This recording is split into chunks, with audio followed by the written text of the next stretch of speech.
Hello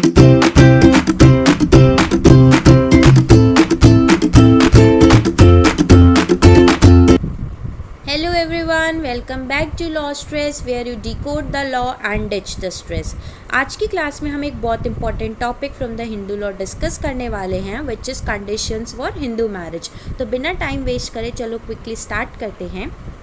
Hindu marriage जो है वो गवर्न किया जाता है by the Hindu marriage act 1955 जो रिफॉर्म करता है हिंदू मैरिज लॉ को। ये एक्ट अप्लाई होता है सभी हिंदूज़ के ऊपर इंक्लूडिंग बुद्धिस्ट, सिख, जैन, और ये गाइडलाइंस प्रोवाइड कराता है रजिस्ट्रेशन के लिए और कैसे हिंदू मैरिजेस जो है वो सोलमनाइज होंगी। सेक्शन 5 जो है हमारा हिंदू मैरिज एक्ट का वो कुछ एसेंशियल कंडीशंस बताता है कि इन कंडीशंस के अगर फुलफिल होंगी तो ही मैरिज जो है वो क्या मानी जाएगी, वैलिड मानी जाएगी। तो क्विकली डिस्कस करते हैं what are the essential conditions for the valid marriage. Section 5 का क्लॉज 1 कहता है कि neither party has a spouse living at the time of marriage, यानी कि ये फॉलो करता है प्रिंसिपल ऑफ मोनोगैमी को। ये कहता है कि सबसे पहली कंडीशन ये है at the time of marriage कि ना ही तो ब्राइड ना ही कोई groom should have a living spouse, उनका कोई भी लिविंग स्पाउस नहीं होना चाहिए, यानी कि ये प्रोहिबिट करता है पॉलीगैमी और पॉलीएंड्री को। अगर आप इस कंडीशन को फुलफिल नहीं करते हैं तो मैरिज को नल एंड वॉइड डिक्लेयर कर दिया जाएगा under section 11 of Hindu marriage act.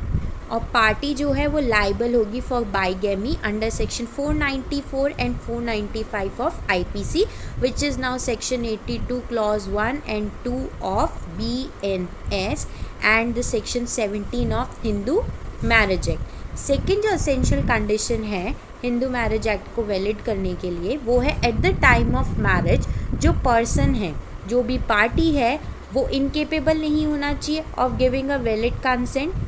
Because of unsoundness of mind. अगर वो केपेबल है वैलिड कंसेंट देने के लिए, यानी कि कंसेंट देने के लिए अगर वो केपेबल है, तो ही और she not been suffering from any kind of mental disorder जो उसे अनफिट बनाता है मैरिज और प्रोक्रिएशन ऑफ चिल्ड्रन के लिए। यानी कि सबसे पहली कंडीशन ये है कि पर्सन जो है वो केपेबल होना चाहिए फ्री कंसेंट के लिए, यानी कि वो कंसेंट जो है वो फ्रीली दे सकता है बिना किसी डर के, बिना किसी फ्रॉड के। और अगर वो नहीं दे पाता है valid consent due to the unsoundness of mind तो उनके बीच में शादी नहीं हो सकती है। सेकेंड कंडीशन है कि अगर वो केपेबल है कंसेंट देने के लिए लेकिन वो सफ़र करता है मेंटल डिसऑर्डर से जिसकी वजह से वो अनफिट है फॉर द मैरिज या प्रोक्रिएशन ऑफ चिल्ड्रन, तो भी उनके बीच में शादी नहीं हो सकती है। और has been subjected to the recurrent attacks of insanity, यानी कि उसे बार बार कोई पागलपन के दौरे आते हैं तो भी वो क्या है, सही नहीं है, अनफिट है वो मैरिज के लिए, तो मैरिज जो है उन दोनों के बीच में क्या मानी जाएगी, वॉइडेबल मानी जाएगी। अगर कोई पार्टी जिसे फोर्स किया जाता है इनटू द मैरिज और unable to give the consent due to mental illness या इनकेपेसिटी की वजह से, तो मैरिज को वॉइडेबल कंसिडर किया जाएगा। जो ऑब्जेक्टिव है 5 क्लॉज 2 के पीछे का वो यही है कि जो भी कंसेंट दी गई है शादी के अंदर वो फ्री होनी चाहिए और वैलिड होनी चाहिए। नेक्स्ट जो एसेंशियल कंडीशन है वो है द कंप्लीटेड एज, यानी कि जो ब्राइड ग्रूम है उसकी एज 21 ईयर्स होनी चाहिए और ब्राइड की एज जो है वो 18 ईयर्स होनी चाहिए eight the time of the marriage. अब सेक्शन 18 बात करता है कि अगर आप कॉन्ट्रावेंशन करते हो, कोई भी कॉन्ट्रावेंशन होता है in the condition specified in clause 3 of section 5, तो हिंदू मैरिज एक्ट के अंदर वो पनिशेबल है विद द रिगरस इम्प्रिजमेंट जो एक्सटेंड हो सकता है 2 ईयर्स और विद अ फाइन जो एक्सटेंड हो सकता है टू 1 लाख रुपीज़ या फिर बोथ। फोर्थ जो एसेंशियल कंडीशन है वो है party should not be married with in the prohibited degrees of relationship, कि पार्टीज़ जो है वो प्रोहिबिटेड डिग्रीज ऑफ रिलेशनशिप के अंदर शादी नहीं कर सकती है अनटिल एंड अनलेस उनका कोई कस्टम या यूसेज ऐसा हो जो उन्हें परमिट करता हो ऐसी शादी करने से। प्रोहिबिटेड डिग्रीज ऑफ रिलेशनशिप मतलब जैसे भाई बहन हो गए, अंकल एंड नीस हो गए, आंट एंड नेफ्यूज़ हो गए, या लीनियल असेंडेंट्स और डिसेंडेंट्स हो गए, क्योंकि ये जो मैरिजेस होती हैं ये प्रोहिबिटेड होती हैं बिकॉज ये सोशल मोरालिटी और जेनेटिक कंसिडरेशंस के क्या होती हैं, अगेंस्ट होती हैं। इसमें भी कंडीशंस ये हैं कि अगर आप इस कंडीशन को फुलफ़िल नहीं करते हो, अगर आप इस कंडीशन को फुलफ़िल नहीं करते हो तो जो मैरिज है वो कंसिडर करी जाएगी